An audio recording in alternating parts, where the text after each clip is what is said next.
नमस्कार. श्री स्वामी समर्थ. शोध अस्तित्वाचा या आपल्या चॅनलमध्ये तुमचे सगळ्यांचे स्वागत करते. तुमच्या सगळ्या इच्छा स्वामी महाराजांच्या कृपेने पूर्ण होत हीच स्वामी चरणी प्रार्थना करते आणि आजच्या व्हिडिओला सुरुवात करते. तर तुम्हाला आज मी काही नवीन माहिती म्हणजे सेवा करायचे सांगणार आहे. त्या सेवा केल्यानंतर तुमच्या जीवनातील ज्या अडचणी आहेत, जी संकट आहेत, ते तुमच्या घरामध्ये दरिद्रता बसलेली आहे, ती सगळी निघून जाण्यास तुम्हाला नक्कीच मदत होईल. तर त्याच्या अगोदर मी तुम्हाला एक कथा सांगणार आहे, जी गुरुचरित्रामधील 18वा अध्याय आहे. अध्यायामध्ये आहे ब्राह्मणाचे दारिद्र्य आपल्या गुरुदत्त स्वामींनी कसे घालवले, किंवा दत्त महाराज जे आहेत आपले स्वामी समर्थ महाराज दत्त गुरु, हे जे आहेत त्रिलोक्याचे स्वामी, त्यांनी कसं हे दारिद्र्य त्यांच्या घरातील घालवलं, तसंच दारिद्र्य आपल्या घरातील जी दरिद्रता देवी बसलेली आहे तिला कसं घालवायचं, किंवा आपल्या घरामध्ये सुख शांती समाधान कसं आपल्या घरामध्ये नांदल, हे आपल्याला आजच्या व्हिडिओमध्ये बघायचं आहे. तर त्याच्यासाठी मी तुम्हाला छोटीशी कथा सांगणार आहे. तर ती कथा अशी आहे. श्री गुरु नरसिंह सरस्वती स्वामी महाराज नरसोबाची वाडी क्षेत्र इथे वास्तव्यात असताना जवळच असलेल्या अमरापूर गावात रोज भिक्षेसाठी जात असत. तेथे एक गरीब ब्राह्मण राहत असे. तो कर्ममार्गी होता. कोरडी भिक्षा मागून त्यावर स्वतःच व कुटुंबाचा उदरनिर्वाह करायचा. तर त्याच्या अंगणामध्ये एक घेवड्याचा वेल होता. त्याला पुष्कळ शेंगा यायच्या. एखाद्या वेळेस जर त्याला भिक्षा नाही मिळाली तर तो ब्राह्मण घेवड्याच्या शेंगावरच आपली गुजराण करायचा, म्हणजे आपलं पोट भरायचा किंवा उदरनिर्वाह करायचा. अशा प्रकारे तो आपलं घर, आपल्या घरातील मंडळी यांना व्यवस्थित सांभाळायचा. आलेल्या अतिथीचा नीट पाहुणचार करायचा. एके दिवशी काय झालं, त्यांच्या घरी श्री म्हणजे दत्त महाराज भिक्षेसाठी गेले असताना त्या ब्राह्मणाने त्यांचे प्रेमाने स्वागत केले, त्यांची पूजा केली, त्यांना भात, घेवड्याच्या शेंगाची भाजी खाऊ घातली. त्याच अतिथीने प्रसन्न झाले. म्हणजे अतिथी म्हणजे कोण, तर गुरुदेव दत्त महाराज होते. आणि त्यांनी त्याला आशीर्वाद दिला की तुझ्या दारिद्र्याचे निरसन होईल, तुझ्या घरी अखंड लक्ष्मी नांदेल. हा दत्त महाराजांचा दिलेला आशीर्वाद आहे. आणि या पुस्तकामधून म्हणजे पुस्तकरूपी आशीर्वाद आपल्याला आपल्या घरामध्ये ठेवायचा आहे आणि याचं नीट आपल्याला विधिवत वाचन करायचं आहे. तर तुम्हाला वाचन कसं करायचं ते मी पुढं सांगते. तर असा आशीर्वाद दिला. मग ते घराबाहेर आले आणि तेथे लावलेल्या जो घेवड्याचा वेल होता तो समूळ उपटून गेले. म्हणजे एकदम बुडातून तो उपटला आणि उपटून टाकून ते जे ब्राह्मण होते ते गेले. ब्राह्मणाच्या पत्नीला अतिशय वाईट वाटले. श्रीगुरूने आमचे अन्न तोडले असे तिला वाईट वाटू लागले आणि ती रडू लागली.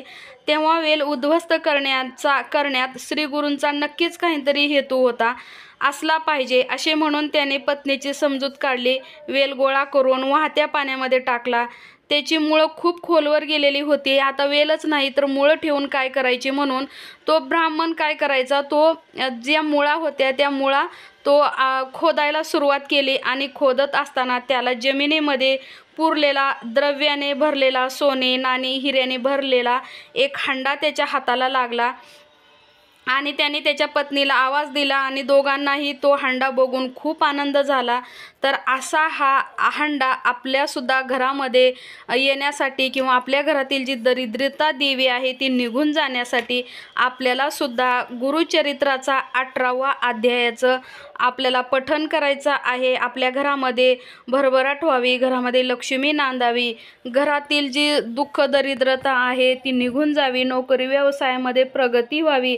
हे जर आपल्याला सगळं पाहिजे असेल तर नक्कीच आपल्याला या गुरुचरित्राचं पठण करायचं आहे. तर बघा, आज आहे गुरुवार आणि सकाळी स्वामींची पूजा झालेली आहे. त्याच्यानंतर हा वटवृक्ष दिवा आहे, हा ऑर्डर केलेला आहे आणि त्या दिव्याची पूजा करून आज आपल्या स्वामींच्या जवळ हा दिवा त्या ताईने लावायला सांगितला होता. त्याच्यामुळं तो दिवासुद्धा मी आपल्या स्वामींच्या समोर लावलेला आहे. आणि ज्या वेळेस आपण पूजा करतो, तुम्हाला रोज शक्य झालं नाही तर तुम्ही गुरुवारी तरी सारामृताचं एक पठण नक्कीच करायचं आहे. त्याच्यानंतर शुक्रवारी तुम्हाला कुठली सेवा जमती नाही जमत त्या दिवशी तुम्हाला आपल्या धनलक्ष्मी कुंचमच्या समोर श्री महालक्ष्मीचं स्तोत्र एक पठण करायचं आहे. म्हणजे अगदी छोटं पुस्तक आहे, 2 ते 3च मिनिट आपल्याला या पुस्तकासाठी लागत असतात. आणि ज्या वेळेस आपण देवांची पूजा करतो, देवपूजा करते वेळेस आपल्याला म्हणजे बऱ्याच मैत्रिणींना, माझ्या बहिणींना, ताईंना काय होतं, स्तोत्र मंत्र काहीच येत नाही, तर देवपूजा ही मुक्याने कधीही करू नये. त्याच्यासाठी ह्याच्यामध्ये काही तुम्हाला प्रभावी स्तोत्र आहेत, काही मंत्र आहेत, ते सुद्धा तुम्हाला या पुस्तकामध्ये मिळणार आहेत. तर ते लक्ष्मीचं स्तोत्र आणि हा गुरुचरित्राचा 18वा अध्याय आहे. त्याच्यानंतर आपल्याला नित्यसेवेच्या पुस्तकामध्ये सुद्धा भरपूर मंत्र आहेत. जर तुमच्याकडं नसेल तर तुम्ही हे अगदी छोटंसुद्धा पुस्तक घेऊ शकता. त्याच्यानंतर हा गुरुचरित्रामधील 14वा अध्याय आहे. 14व्या अध्यायामध्ये सुद्धा खूप ताकद आहे. जेवढे आपण एक अध्याय जर पठण करू तेवढा आपल्याला खूप लाभ होणार आहे. त्याच्यानंतर आपल्या घरामध्ये ग्रहक्लेश म्हणजे घरामध्ये भांडणं आहेत, कटकटी आहेत, घरामध्ये समाधान नाही, घरामध्ये सतत भांडणं होतात, बापलेकाची होतात, सासूसुनांची होतात, किंवा म्हणजे भावाभावाची होतात, जावेजावेची, कोणाचीही जर सतत भांडणं होत असतील तर आपल्याला भक्तिसार, नवनाथ भक्तिसार हा अध्याय वाचायचा आहे. किंवा जर आपल्या घरामध्ये खूप दुःख आहे, दरिद्रता आहे, घरामध्ये भरभराट होत नाही, भरपूर पैसे कमवतोय पण म्हणजे हाताला यश येत नाही, तसं जर असेल तर तुम्हाला नवनाथ भक्तिसारमधील 2रा अध्याय वाचायचा आहे. आणि असे जर तुम्ही बरेचसे पुस्तकं जर वाचत राहिलात, पोथी वाचत राहिलात, किंवा रोज जर तुम्हाला टाईम असेल तर यातील सगळा एक अध्याय जर तुम्ही रोज वाचलात तर नक्कीच तुम्हाला एक ना एक दिवस असा, जो आत्ता आपण 18व्या अध्यायामध्ये बघितलं तसं, देवी देवता तुमच्या घरामध्ये नक्कीच एखादा हंडा आणून देतील, किंवा तुम्हाला एखादं खूप मोठं काहीतरी घबाड लागू शकतं. कुठून ना कुठून, कुठल्या ना कुठल्या मार्गाने तुमच्याकडे लक्ष्मी येऊ शकते, किंवा कुठलं तरी एक अशी गोष्ट तुमच्या नशिबात कधीही लिहिलेली नव्हती ती तुम्हाला नक्कीच मिळू शकते. तर हे नित्य उपयोगी 21 स्तोत्र आहे त्याच्यामध्ये. तर ही सुद्धा तुम्हाला पुस्तक पाहिजे असेल तर आपल्याकडे भेटेल. तर असे नवनाथ भक्तिसार पूर्ण जर आपल्याला वाचायचं म्हटल्यानंतर त्याचे नियम खूप आहेत. जर आपण त्याच्यामधील काही मोजकेच अध्याय वाचलो तर आपल्याला त्याचा खूप मोठा असा परिणाम मिळणार आहे, किंवा आपल्याला त्याचं फळ मिळणार आहे.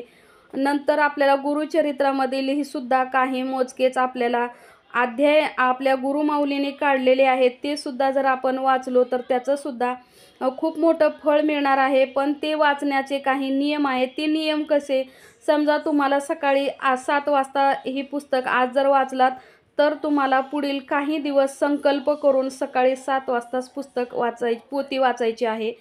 त्याच्यानंतर जर तुम्हाला वेळ नसेल सकाळी दुपारी तर तुम्हाला 4, 5, 6, 7 कधीही तुम्हाला जर वाचायचं असेल तर फक्त टायमिंग तुम्हाला एकच ठेवायचं आहे.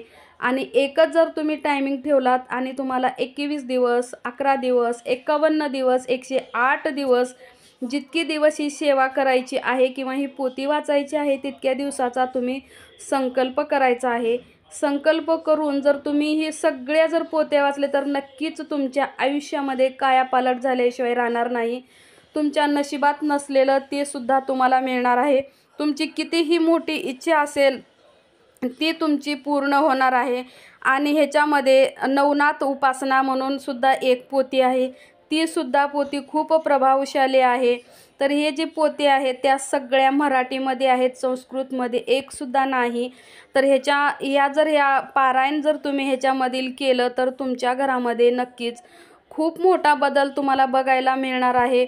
खूप छान या सेवेचं तुम्हाला फळ मिळणार आहे. फक्त तुम्ही काही दिवस संकल्प करून ह्या सेवा करून बघा. तुम्हाला नक्कीच आत्तापर्यंत ज्या सेवा करून फळ मिळालेले नाही त्या सेवा केल्यामुळं यांचं फळ तुम्हाला नक्कीच मिळणार आहे. तर श्री स्वामी समर्थ. जय जय स्वामी समर्थ. श्री स्वामी समर्थ.